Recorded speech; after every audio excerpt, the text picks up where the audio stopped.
Hi Gary, let's take a look at what you've done here.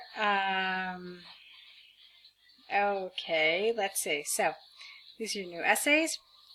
This is about part-time jobs, is what you said. Experts throughout both the developing and developed world have debated whether students doing part-time jobs during their studies is beneficial to them or not. Some believe that doing part-time jobs while studying, get rid of the "in," is beneficial. However, personally, I strongly disagree. Now, why do you need a however here? Because you've got two contrasting viewpoints. Okay, so you need some sort of a linker, something that shows that you've got this contrast. A comma is not enough. Okay, so this essay will argue that the disadvantages of students with an S doing part-time jobs during their studies outweigh the disadvantages. Okay, outweigh the advantages using examples from the UK government and Oxford University demonstrate points for environments. Okay, fine. Very true to the template, no problem. So let's move on. On the one hand, there is ample evidence to suggest that students doing part-time jobs during studies has been beneficial to them. Has been beneficial to students. That doesn't make sense. You see, automatically I said them. You already have students. Make it a little more cohesive and use a pronoun instead of the word students, okay? So, the central reason behind this is twofold. Firstly, students are able to gain work experience while studying. Not that will look great. How about and this will look, and I don't really like look great. It's very informal.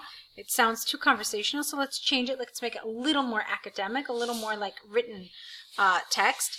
So let's try it again. Firstly, students are able to gain work experience while studying, and this is very positive on their resume when applying for future jobs.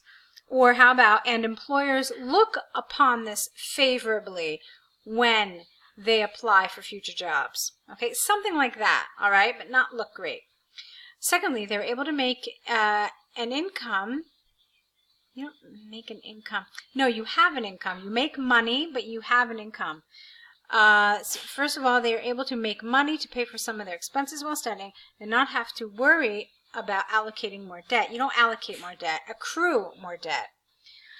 About accruing more debt. For example, recent empirical research by the UK government demonstrated that 70% of all graduates that worked part-time jobs in the year 2018 to 19 are glad, get rid of that, are glad they worked during the studies as it benefited them in the future.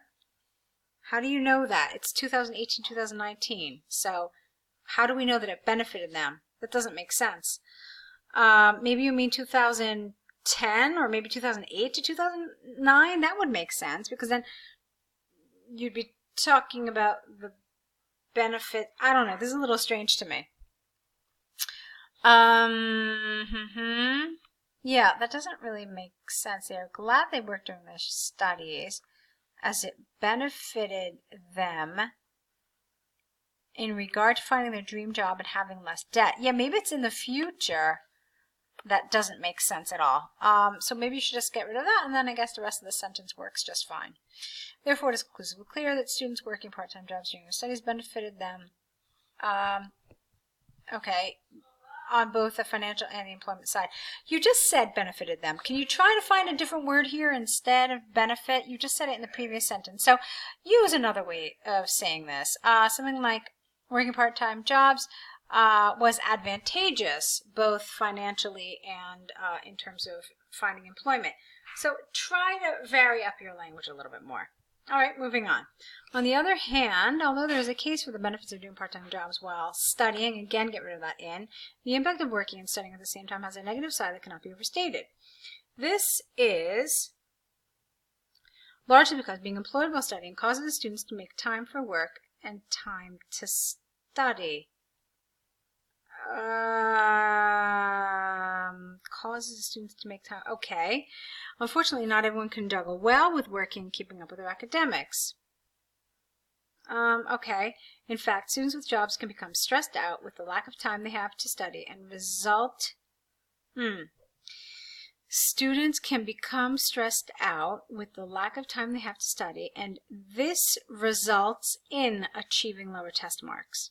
For example, an extensive study by Oxford University showed that over 80% of UK students that had part-time jobs during their studies showed that their grades have fallen significantly. Okay, consistent with this line of thinking is that achieving lower academic marks is a negative side of having jobs and studying at the same time.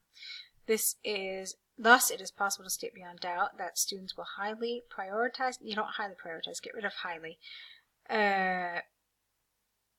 Well, no, I don't think you can really prioritize that. Maybe you want to say that they should prioritize that. You can't assume that they will. You don't know that because we have all this evidence that shows what happened when they do both. So I don't know about the statement. Maybe you should say instead, thus it is possible to state beyond doubt that students should prioritize achieving higher academic status than working multiple part-time jobs as studying as their first objective. That makes a little more sense. When the arguments and examples given, I firmly believe that disadvantages outweigh the benefits of students working multiple jobs during their studies. I don't know why you keep saying multiple jobs. No one is saying, the way you write it, it's as if you're implying that students are working like 3 different jobs. I don't think that's appropriate. You should have just said working during their studies and get rid of the whole multiple jobs thing. You said it here as well. Yeah, I mean, the idea is it could just be one job, so I don't know why you keep referring to multiple here. Let's see. It is predicted that in the future, not less and less, but fewer and fewer, because students is countable, so we use fewer. Less is only for uncountable. So fewer and fewer students will be studying and employed at the same time. Okay, so it's fine. The problem that you're having here is some of this syntax, some of this, I can't even say it's just grammar. It's just the way certain things flow and the way certain things are put together that needs to be kind of smoothed out, all right? The content itself is fine. The development of the essay is fine. It's just some areas of awkwardness. On the whole, though, it's a good essay. I liked it. All right, let's move on. All right, so let's go on to your task. 1, this pie chart shows the popularity of 7 subjects in German schools in 2017. Within the 7 courses, students enrolled in, get rid of the courses. You just said courses. So students enrolled in history, PE, maths, and physics. What? Within the 7 courses. Oh, that doesn't make sense. What happened here? Within the 7 courses students enrolled in. Okay. So it's a problem with your punctuation. Check it out. So within the 7 courses students enrolled in, get rid of the comma here, and then put the comma here instead. And then it makes sense. Okay? So look where I pause when I speak. Within the 7 courses students enrolled in, comma, get rid of courses, and then say history, PE, math and physics dominate, get rid of the S, the popularity for courses in German schools. Okay? Because I got rid of these courses. You didn't need it. It's redundant. And you said courses already 2 other times in this sentence. So get rid of this middle one. The least favorable courses students chose in the past, 1-0, to enroll in are IT, biology, and geography with enrollment rates S. Not enrollment. You don't know that for sure. They might have all taken it, but the popularity is lower. So let's not confuse those 2 terms. Are under 10% with IT at 3.7, biology at 7.1, and geography at 6.4. Physics and maths are quite popular courses at 18.1 and 19.5. Just few percentages. How about just under 20%, not just a few percentages, just under 20%. Lastly, only 2 courses managed, so this should all be in the past tense, so were managed to surpass 20% in enrollment, history and PE at 22.4 and 22.9. Lastly, physical education had the highest percentage at 22.9. Okay, you already said that. And IT had the lowest at 3.7, of course, enrollment in German. All right, you already said all this. So you talked about IT down here. So this is a little repetitive. I don't think I would have said that right there. I think a better thing to say here maybe would be to talk about the difference between them. So you could have said, lastly, physical education, which was the most popular course, was 7 times more than the least popular course, comma, IT. So something like that would make sense. Like, tell us something new about this information. Don't just repeat the same information you've already said. Okay? Overall, these 7 German school subjects are split, with 4 of these courses dominating the enrollment and the other, not enrollment, again, popularity. And the other 3 are not preferred courses. Okay, or actually were. All right, it's kind of short. It's 149 words. So it's just under 150. This is one of those really challenging ones because it's simple, and I find that a lot of these simple ones are much harder to write about than the really complicated ones with a lot of information. So what you have to do in something like this is you have to make connections, and you have to really extend the information. So, for example, what could you have done? You could have talked about the fact that the 4 most popular subjects dominated over 80% of the popularity. Okay, so that's an interesting thing to say. And then you could have said the last 3 were obviously less than 20%.